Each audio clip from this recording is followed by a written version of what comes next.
Fala pessoal, professora Bárbara aqui. Hoje a gente vai continuar a nossa disciplina de educação ambiental. Agora a gente vai entrar em alguns tipos de poluição que são um pouco mais específicos, um pouco mais pontuais. A gente fala de tipos de poluições mais abrangentes, mais amplos e mais cotidianos, né? A gente comentou sobre a poluição hídrica, sobre a poluição sonora, poluição luminosa. Então, esses tipos de poluição eles são mais presentes no nosso cotidiano, no nosso dia a dia. E agora a gente vai entrar em alguns tipos de poluição que não são tão frequentes, como a poluição nuclear. Primeiro eu queria comentar com vocês um pouquinho sobre a radioatividade, porque não tem como a gente falar de poluição nuclear sem falar de radioatividade. Não sei se vocês já ouviram falar, se vocês já ouviram alguém comentar sobre radioatividade, mas radioatividade é a propriedade que alguns átomos, como o átomo de urânio, têm de liberar energia. Então, radioatividade é justamente essa capacidade de liberar energia que átomos como o urânio têm. Ela é muito usada em diversos setores da sociedade, como, por exemplo, na medicina, para exames como raio-x, a radioterapia, que é usada no tratamento do câncer. Então, aqui eu coloquei nessa primeira imagem para vocês uma porta, a foto de uma porta de um local onde se faz raio-x. Então, eu não sei se vocês já pararam para prestar atenção, se vocês já tiveram curiosidade, mas todo local em que a gente faz o exame de raio-x, a porta, ela tem muitos avisos. Tem, às vezes, algumas vezes vocês vão encontrar lâmpadas, em que essas lâmpadas acendem no momento em que está sendo realizado algum exame, para sinalizar que você não deve entrar naquele local naquele momento. Então, ele tem esse local tem muita sinalização de todos os tipos, e tem justamente esse símbolo, que é a segunda imagem, que é o símbolo da radioatividade. Então, essa porta desse local, ela precisa ser muito bem sinalizada, para que ninguém entre no momento em que está sendo realizado o exame, por exemplo, para que você não tenha contato com essa radiação que está sendo liberada naquele momento. Vocês vão entender um pouquinho melhor mais para frente. Além disso, a produção de alimentos e a agricultura, para a conservação de alimentos e a eliminação de insetos e bactérias, então a gente também usa nesse sentido, nesse aspecto, a radioatividade. Também para a energia nuclear, né? A gente sabe que existem usinas de energia nuclear em muitos lugares, inclusive aqui no Brasil, e para a produção de bombas nucleares, que eu tenho certeza que vocês já ouviram falar também. Falando um pouquinho mais sobre a poluição nuclear agora. Então, a poluição nuclear é também chamada de poluição radioativa. Por isso que eu disse para vocês que não tem como a gente falar de poluição nuclear sem falar de radioatividade. Então, tanto faz ser chamada de poluição nuclear ou poluição radioativa. É considerada por muitos estudiosos da área do ramo como o tipo de poluição mais perigoso que nós temos. Com certeza vocês vão perceber isso no decorrer do vídeo, no decorrer dos slides. É gerada a partir da radiação que existe naturalmente no meio ambiente, mas que por ação humana tem sido liberada em excesso. Então, uma coisa que eu quero deixar claro para vocês aqui é que a radiação, ela existe na natureza, ela existe no meio ambiente. É uma questão natural. Por exemplo, os raios solares é radiação, né? Então, a radiação está presente no nosso dia a dia, está presente no meio ambiente naturalmente, não é um problema. O problema é que quando por ação humana, mais uma vez quando por ação do ser humano, essa radiação é liberada e propagada em excesso, em grandes quantidades. É aí que mora o problema. Então, sobre a poluição radioativa, não existem soluções para esse tipo de poluição, né? A gente tem como tentar diminuir o problema, mas como resolver é muito difícil. E diversos desastres na história da humanidade estão relacionados com a poluição radioativa. Então, a gente vê que as poluições que a gente já trabalhou aqui, elas são mais abrangentes. Então, a cada dia a gente polui um pouquinho mais, se a gente for pensar, por exemplo, na poluição hídrica, na poluição atmosférica, na poluição luminosa. A cada dia a gente polui um pouquinho mais, a gente faz alguma atividade que polui um pouquinho mais. No caso da poluição radioativa, são eventos bem pontuais, que eu vou citar para vocês, eu vou comentar para vocês alguns deles. Então, no caso da poluição radioativa, são eventos bem pontuais, mas que têm um estrago, têm uma capacidade de destruição muito grande. Então, mais uma vez aqui o símbolo da radioatividade, né? Alguns dos maiores acidentes nucleares da história. Então, desde 1957, a gente já tem registro de acidente nuclear, de acidente radioativo, com a radiação na história da humanidade. Eu coloquei aqui 3 que eu quero trabalhar melhor com vocês. No caso, seria Chernobyl, que é muito conhecido, né? É o caso, assim, acho que mais famoso. O caso do 137, 137, e o caso de Fukushima, em 2011. Falando um pouquinho sobre Chernobyl, né, que todo mundo conhece, todo mundo tem acesso, aconteceu na madrugada do dia 26 de abril de 1986, na Ucrânia, na Europa, né, por um conjunto de falhas humanas, de erros humanos, é considerado como o maior acidente nuclear da história da humanidade. Então, com certeza, vocês já ouviram falar em Chernobyl, vocês já viram alguma imagem, alguma matéria, alguma manchete. Existem filmes, documentários, muito material sobre Chernobyl. Porque realmente foi um acidente nuclear de uma extensão, de uma magnitude surreal. Foi um acidente ocorrido no reator 4 da usina nuclear de Chernobyl. Então, vocês vão ver algumas imagens de algumas usinas, vocês vão poder observar a quantidade de maquinaria e de estruturas que a gente tem na usina. No caso de Chernobyl, foi um acidente ocorrido no reator 4, em um dos reatores da usina nuclear de Chernobyl, durante um teste de segurança que resultou na explosão desse reator. Na explosão e depois no incêndio. Eu coloquei aqui no último tópico. Após a explosão desse reator, começou um incêndio que liberou na atmosfera, liberou no ar, uma grande quantidade de material radioativo, uma grande quantidade de radiação. Então, a gente tem um reator, esse reator sofreu uma explosão, depois dessa explosão, ele incendiou. Então, a gente teve uma explosão e um incêndio. Tudo isso contribuiu para a propagação dessa radiação no ar, na atmosfera. Foi responsável pela morte de 2,4 milhões de pessoas nas proximidades, nas redondezas do local, né, próximo ao local.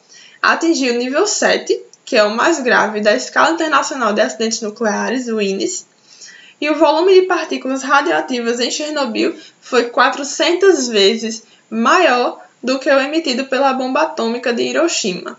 Então, o volume de radiação emitido em Chernobyl foi 400 vezes maior do que é emitido por uma bomba. No caso de Chernobyl ainda, o vento levou esse material radioativo que estava na atmosfera, né, que estava no ar, para muitos lugares, como a Polônia, a Áustria e até o Canadá e os Estados Unidos. Então, eu coloquei esse mapa aqui para vocês observarem, que o que eu queria que vocês observassem era justamente que a Ucrânia, que foi o local em que aconteceu o desastre de Chernobyl, o acidente de Chernobyl, ele está localizado na Europa. E esse ar contaminado com essa radiação conseguiu chegar até a América do Norte, até o Canadá, os Estados Unidos. Então, esse material radioativo se propagou bastante no planeta. Horas depois da explosão, a população foi evacuada, foi tirada do local, foi levada embora para outro local. Além disso, o governo criou uma zona de exclusão. O que seria uma zona de exclusão? Inclui locais de alto risco para a vida humana. Então, essa zona de exclusão é um local muito perigoso e que não pode ter ninguém ali porque é muito perigoso a saúde humana. Tudo em um raio de 30 km de distância da usina foi evacuado. Então, eu coloquei aqui essa imagem para vocês terem uma noção. Esse ponto central seria o local da explosão. E a gente tem um raio de 30 km, a gente tem uma distância de 30 km que precisou ser evacuado. Então, não podia ter ninguém nessa distância a menos de 30 km do local em que houve esse acidente. Então, as pessoas só podiam estar depois de 30 km do local para evitar ter tanto contato com esse material radioativo de tão perigoso, de tão tóxico que ele é. Falando agora da situação do Césio 137, do Césio 137, ele ocorreu em Goiânia, em Goiás, Em 1987, foi classificado como nível 5, segundo a Escala Internacional de Acidentes Nucleares. Não sei se vocês lembram, mas no caso de Chernobyl, Chernobyl atingiu o nível 7, que era o mais grave, era o máximo. Então, aqui no Brasil, ele atingiu o nível 5, que também é muito alto, e foi causado por 19 gramas desse material radioativo, desse material que emitiu essa radiação. Então, 19 gramas desse material causam um estrago enorme, a ponto dele ser classificado como nível 5. Ao todo, cerca de 11 pessoas morreram e mais de 600 foram contaminadas. Esse número varia um pouco, de acordo com a fonte. Algumas fontes dizem um número, outras fontes dizem outro valor. Então, por isso que eu coloquei cerca de. Então, ao todo, cerca de 11 pessoas morreram e mais de 600 foram contaminadas com esse material radioativo. Então, vocês conseguem ver que ele se dissipa muito fácil. Como ele vai para a atmosfera, ele fica no ar, ele acaba se espalhando muito fácil. Então, muita gente foi contaminada. A exposição à radiação atingiu 100 mil pessoas. E o ferro velho que aconteceu, que vocês vão entender melhor nos próximos slides, ele foi demolido. O comércio fechou e muitas pessoas se mudaram. Nesse caso, o que foi que aconteceu? Vou contar um pouco da história para vocês. 2 catadores de lixo, catadores de papel, encontraram um aparelho de radioterapia, que é dessa última imagem, a imagem de baixo. É um aparelho usado no tratamento do câncer, que é feito com radiação.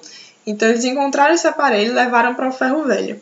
Após desmontarem, eles desmontaram esse aparelho de radioterapia e encontraram uma cápsula de chumbo, que vocês podem observar nessa simulação, nessa ilustração da primeira imagem, nessa primeira ilustração, uma cápsula de chumbo com cloreto de césio em seu interior. Então, existia uma máquina de radioterapia, porque foi um local que foi fechado, um hospital que foi fechado, essa máquina foi deixada para trás. Dentro dessa máquina tinha essa cápsula de chumbo.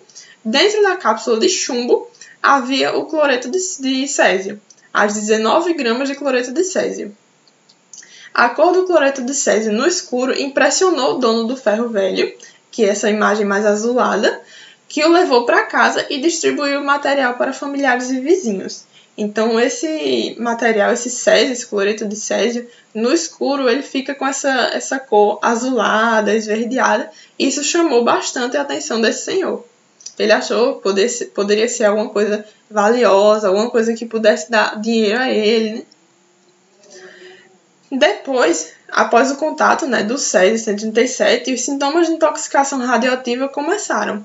Vômitos, náuseas, tonturas, diarreias. Então, vocês podem ver nessa primeira imagem, que ele acabou colocando muita gente em contato com esse material radioativo, familiares, vizinhos. Como era um material que chamava muita atenção, ele acabou colocando muita gente em contato com esse material. A primeira vítima fatal, de 7 anos, morre 6 dias após a ingestão do material, porque foi justamente essa menina que está nessa ilustração de baixo. Esse césio, esse cloreto de césio, foi colocado na mesa quando as pessoas estavam comendo. Então, essa menina acabou sujando a mão e ingerindo esse césio, esse cloreto de césio. E ela foi a primeira vítima fatal, a primeira pessoa que chegou a óbito nesse desastre, nesse acidente. Ela tinha 7 anos e morreu 6 dias após entrar em contato com o material, após ingerir o césio. Aqui eu coloquei algumas imagens para vocês verem como eram os locais. Essa primeira imagem é justamente o ferro velho, que tudo aconteceu. A segunda imagem é o ferro velho depois que começou todo o processo de descontaminação, que foi muito trabalhoso. Então, todo o processo de descontaminação do local.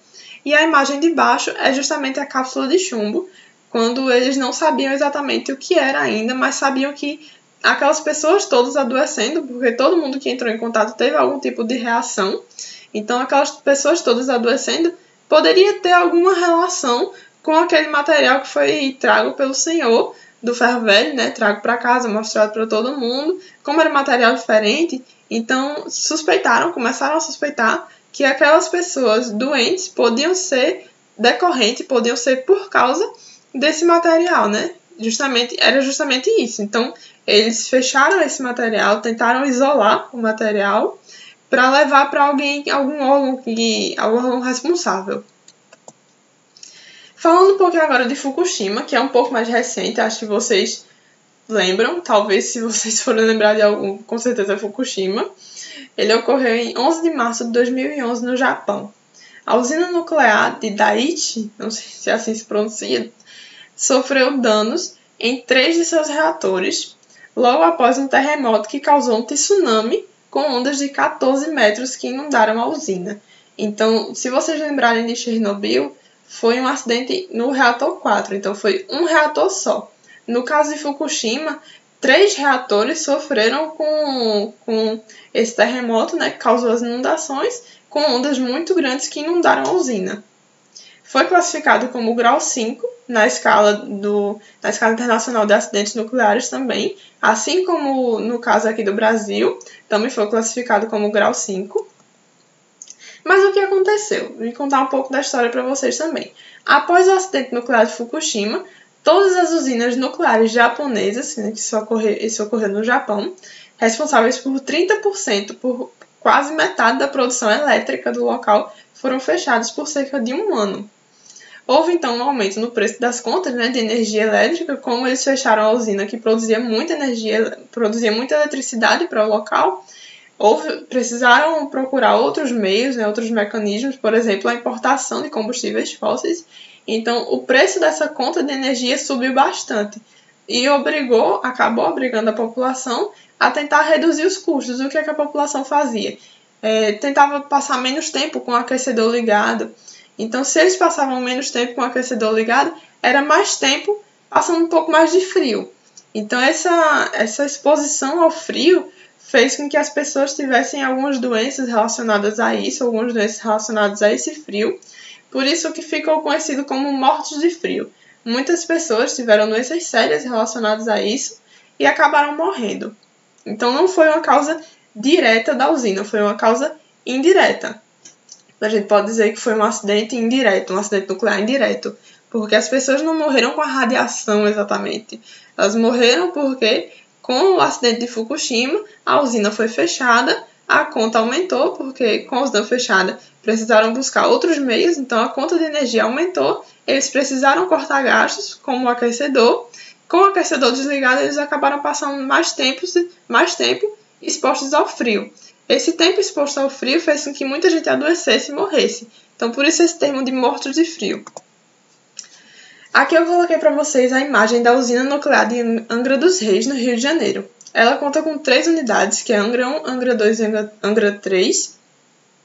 Segundo notícias que tem na internet, se vocês quiserem pesquisar mais algumas, Angra 1 foi desligada para manutenção e abastecimento em janeiro de 2020, que é uma situação corriqueira, uma coisa cotidiana, um procedimento padrão, a usina ser desligada para manutenção e abastecimento. Angra 2 realizará uma parada nas atividades para abastecimento em junho de 2020, né? Justamente aproveitando essa questão, esse momento do Covid, então aproveitaram esse momento para fazer justamente essa parada, esse abastecimento, essa manutenção de Angra 2. E Angra 3, até então, ainda não foi concluída. A gente ainda está terminando Angra 3. Então, no Brasil existe sim usina nuclear. Falando um pouquinho dos danos da poluição radioativa no ser humano. A gente sabe que Chernobyl é conhecida como uma cidade fantasma. Por quê? Como a cidade precisou ser evacuada e como a questão da poluição nuclear demora décadas para ser eliminada da atmosfera, então acabou que Chernobyl se tornou hoje uma cidade fantasma. Ninguém pode viver em Chernobyl porque ainda existe muita radiação lá que pode causar muitos danos. Então, além dos sintomas padrões, né, de intoxicação radioativa, que eu já falei para vocês no outro slide, de náusea, vômitos, tonturas, diarreias, além disso anemias, prejuízos imunológicos, então a sua defesa imunológica, seu sistema imune fica debilitado, cânceres como o de tireoide, que é muito frequente também, até óbito, né? Até chegar ao nível de óbito.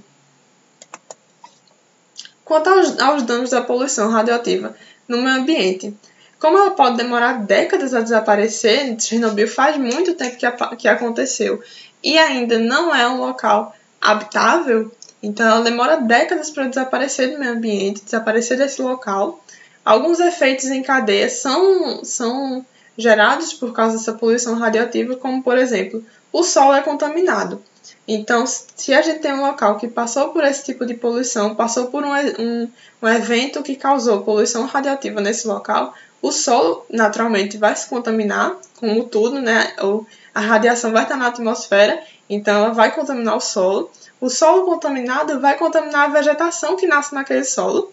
A vegetação contaminada vai contaminar os animais que se alimentarem dela. Então, por isso que a gente diz que é um efeito em cadeia. O solo é contaminado, vai contaminar a vegetação que nascer e vai contaminar os animais que comerem dessa vegetação contaminada. Então, o efeito cadeia está nisso.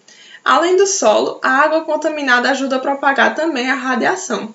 Então, a gente não vai contaminar só o solo, a gente não vai ter uma contaminação somente do solo, a gente vai ter também a contaminação da água.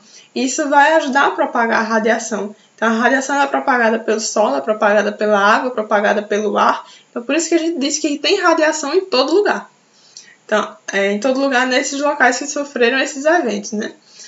Além do solo, a água contaminada ajuda a propagar a radiação, afetando peixes e outros animais marinhos, além da vegetação de rios e mares. Eu coloquei aqui uma observação de que o solo não se torna infértil. O solo continua fértil, ele continua produzindo, você vai continuar encontrando vegetação. O que muda é que esse solo está contaminado, mas ele não está infértil. O solo, e eu coloquei um parênteses em cima também, uma caixinha em cima, dizendo que o solo, a água e o ar, além de animais e plantas, são afetados de maneiras diferentes. Então, essa radiação vai bater no animal de forma diferente, se a gente for comparar com a forma que ela vai bater no solo, com a forma que ela vai agir numa planta. Então, essa radiação ela tem efeitos diferentes, dependendo se ela está contaminando o animal, se ela está contaminando a água. E esses organismos, esses elementos, vivos e não vivos, eles vão reagir de formas diferentes, eles vão sofrer as consequências de formas diferentes. Então, a radiação a gente pode ver, a poluição radiativa a gente pode ver no meio ambiente dessa forma. Era basicamente isso que eu queria tratar com vocês sobre a poluição radioativa. Se vocês tiverem alguma dúvida, eu estou à disposição.